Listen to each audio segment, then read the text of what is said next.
Hey everybody, David here, and today I want to talk about Superman and Lois. This episode premiered last night. This is episode 3, The Perks of Not Being a Wallflower, which is obviously a little play with words of the movie The Perks of Being a Wallflower. This one, not to being a wallflower. So with that being said, what did I think of this episode? This is episode 3 of the series. I really enjoyed the first 2 episodes a lot, and you know what? I think episode 3 is on a winning streak for me. I will say, out of all the episodes so far, maybe this one is my least favorite, but still a solid episode.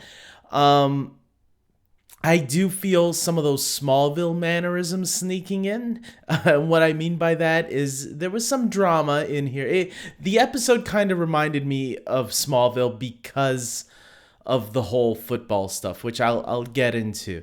But we start off the episode with the family enjoying themselves, repainting the Smallville house, the barn, or the house. Yeah, the house. They have a little fun, but obviously Clark hears trouble is not too far off, and he goes rushing off to save the day once again because he is Superman. He has to do that. But the action sequence was cool, but I will say this is where, and this is not the fault of the show. This is me comparing where I have to compare. Because it's like in my head, I just saw the WandaVision finale not too long ago, and what happened? It looked like a movie. And I said when this show started, it looked like a movie. And then while I'm watching this sequence where Superman is saving the bus and everything, I noticed the special effects don't look as good as WandaVision. I couldn't help myself. I had to, it just came out like that. And look, for the CW though, this looks fantastic for the CW. I'm telling you now, as someone who's watched Arrow, The Flash, Legends, and at the time when those shows started, I thought they looked fantastic in the special effects department.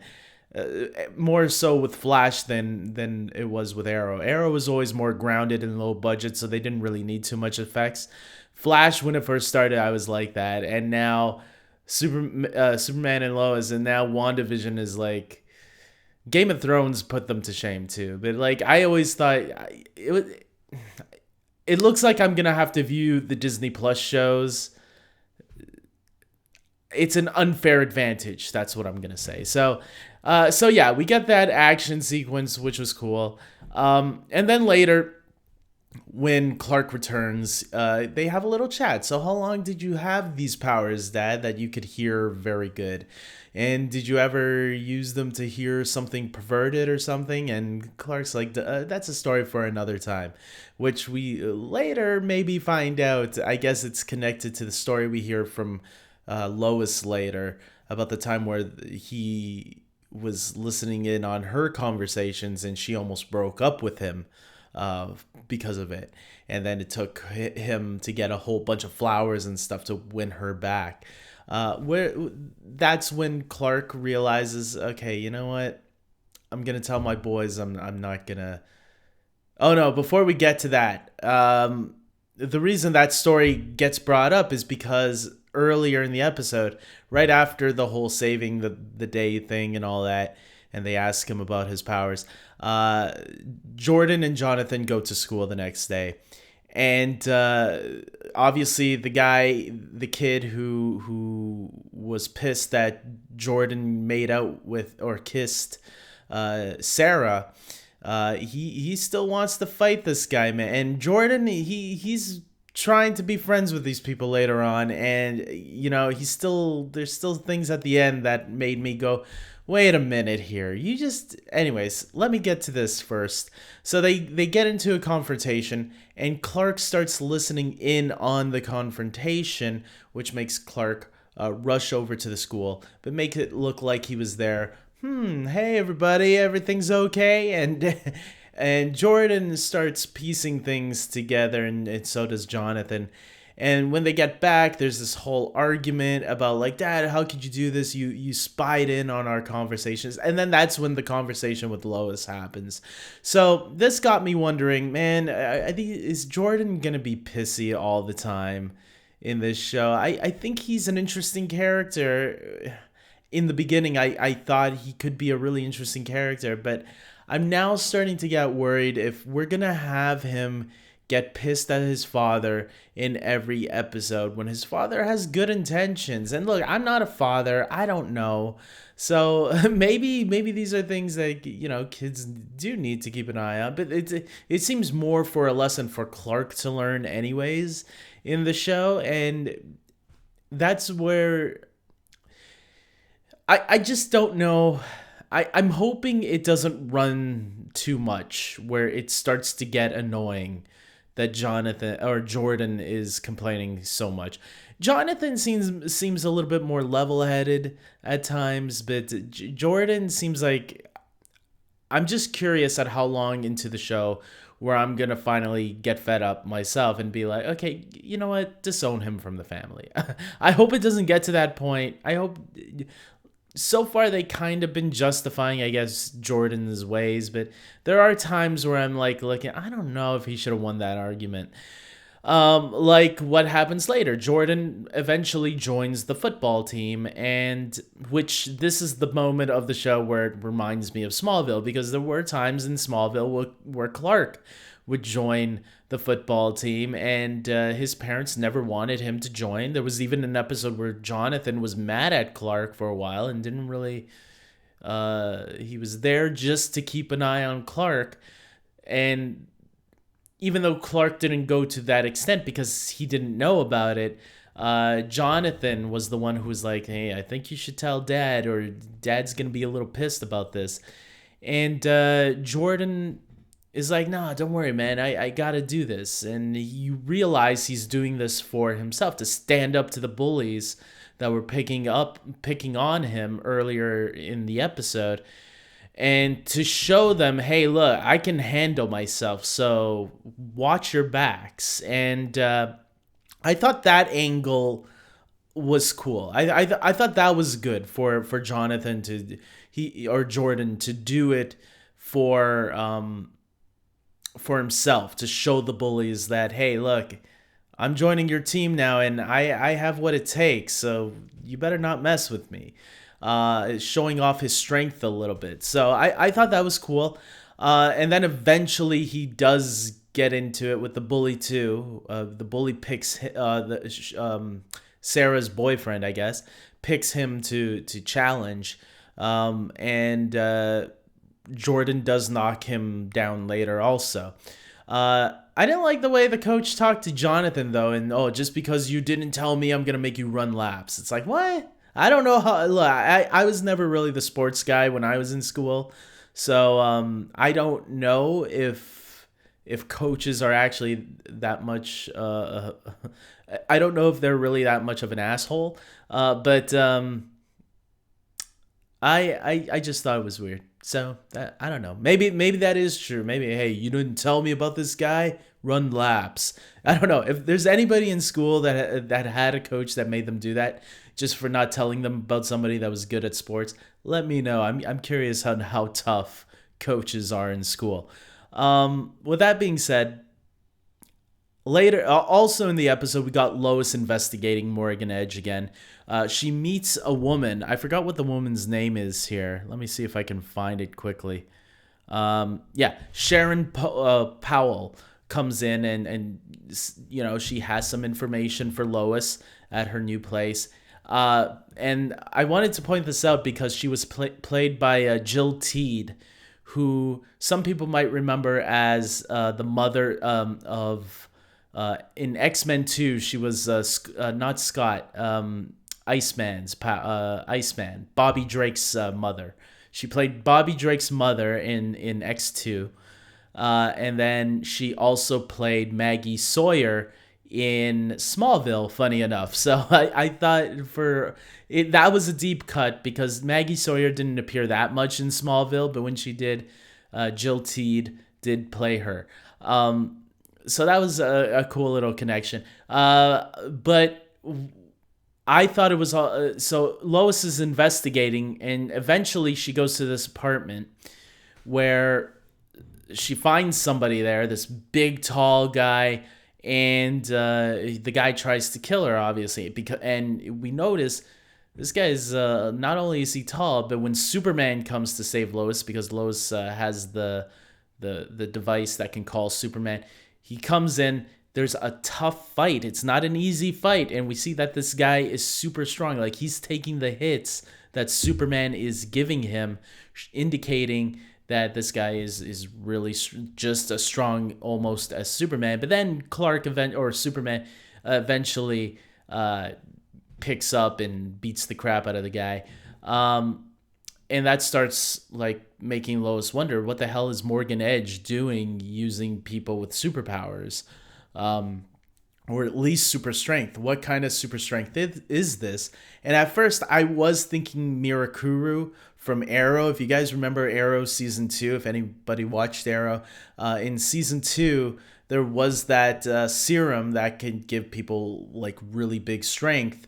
I think one of the first characters that got it in season 2 was Cyrus Gold, who a lot of people thought would become Solomon Grundy, because that's his alias in the comics.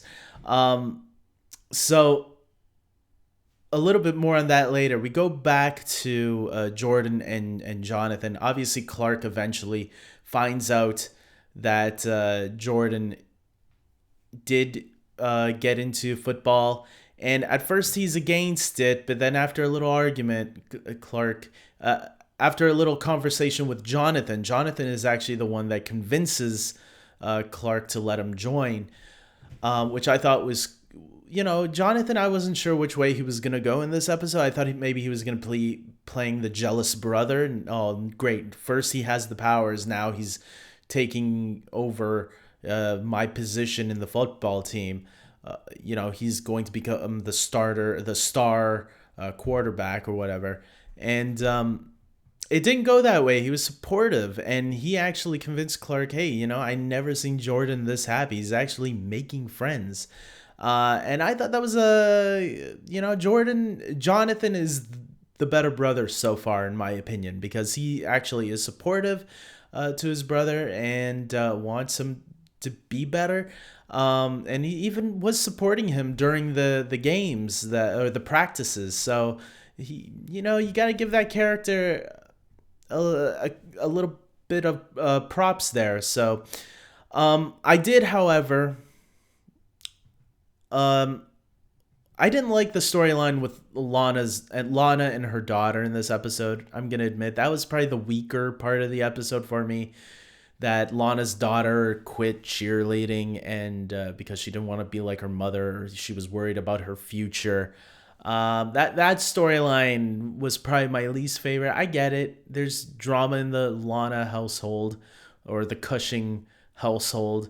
Her father's still an asshole, which I guarantee you by the end of this season or next season, they're going to have a divorce. I see it coming.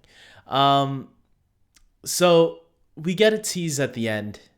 Was there any more with Superman? I don't remember. The kids, they all get along, live happily ever after. I did like the scene where Jordan and Sarah were having a discussion at the end. And it looked like it was getting a little bit romantic. Funny enough, he told Sarah's boyfriend that, I'm sorry I kissed your girl, blah, blah, blah. And it's like, oh, and now you're flirting with her again. So eventually that's going to come back and haunt you. Like, you're stepping into territory. I mean, unless Sarah breaks up with her boyfriend later on in the season, okay, maybe. But if he keeps flirting with her like that, I don't know. I see it as a flirtation. Maybe it's not. Maybe I'm looking too deep into it. But I saw it as a flirtation, and he better watch his back, or else that guy's gonna come back to you, and then Jordan's gonna do something stupid eventually. I think that's how it's gonna go. That's my prediction. Maybe not. Maybe they'll surprise me.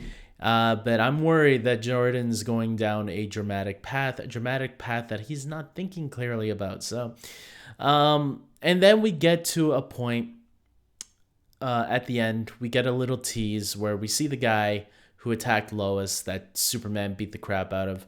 He got away, it looks like, and he's on the phone. All of a sudden, he sees a woman out in the street in front of him getting out of the car. I guess works for Morgan Edge also. She was talking to someone. I presumed it was Morgan Edge. And she kills him, but not in the way that we expect. She uses laser beams coming out of her eyes. So what does this mean? We see one guy just as strong as Superman. Now we see a woman shooting lasers out of her eyes. She says the job is done and she walks away, and that's how the episode ends. So I indicate that she's working. I suspect she's working with Morgan Edge. We don't really get confirmation on that, but considering he has one person with powers working for him and failed, he probably has more. And do they all have the powers of Superman, or do they have different power? Like, does one have lasers? Does another one have strength? Does another one have super breath? I don't know, but clearly they are setting the stage up for something that Morgan Edge clearly, I think his plan, whatever he's been doing and what Lois is investigating, is starting to become a little bit more clear that maybe he's using something in Smallville, maybe the meteor rocks, I don't know, that fell on Smallville years ago. Maybe he's using some of that to create his own meteor freak soldiers. Who knows? That's what they used to call them on Smallville, meteor freaks. Or the freak of the week or whatever. Yeah, okay. We didn't get no Lex this one. I was hoping for a little bit more of the Lex Luthor character that we got in the last two episodes, like more information on him. We didn't, but I'm going to guess all of this is going to collide by the end of the season anyways. So I thought it was a really good episode, guys. My least favorite episode so far of the season, but still a pretty solid, a really solid one. I'm really enjoying, and I'm kind of sad that next week is going to be the last one for a while. Apparently, because of the COVID outbreak, they had to stop production at some point during the shoot, and Supergirl will be back in its place, so that's going to be pretty cool. They're replacing Superman with Supergirl. Superman, I think, will be back though by the end of May, so we got over a month to wait for the next new episode. But whatever, we got 4 really solid episodes, or well, we haven't seen next week's yet, but I'll review it since I've been enjoying doing these little reviews. And tell me your thoughts if you've seen the episode. What did you think of it? Are there anything that I should have talked about that maybe I missed out on? Let me know in the comment section below. And with that being said, I hope you guys like this video. Please subscribe to my channel, especially if you are enjoying Superman and Lois.